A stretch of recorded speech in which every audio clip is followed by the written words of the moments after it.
કયું ગોમ આવ્યું તો અચાનક ભૂલો પડ્યો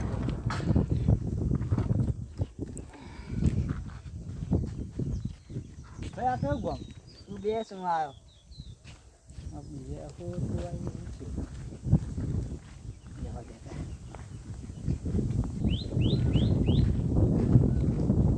આ ભાઈ બોલ આ કયું ગોમ તું બે શું આવ્યો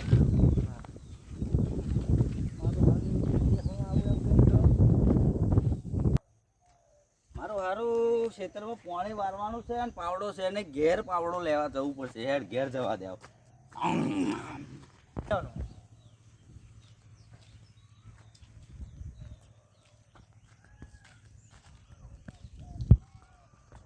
ભાઈ આ કયું ગોમ ઉભો તું બે શું આવ્યો પણ એવું નહીં ઉભો હા એવું નહીં હા. મને બે જણા એવું કઈ ગયા કે તું બે શું આવું તને સમજણ જ નહીં પડી કશી કશી જ નહીં અરે આ ગોમનું નામ જ તું બે શું આવું એવું છે ઓ મારું હારું અરે ભાઈ અલે ચક્કર તો નહીં આન દે ભાઈ અરે ભાઈ ચક્કર તો નહીં આન પાછું. હારું એવું થઈ ગયું યાર તું હે? બે શું આવું કે આ તમને ખબર જ મને નહીં. ખબર જ નહીં યાર તમારે જવું હોય તો આ શું દા હા હું હવે બતાવો આ બાજુ અહીંથી જતું રહેવાનું આમ હા. સીધું, બરાબર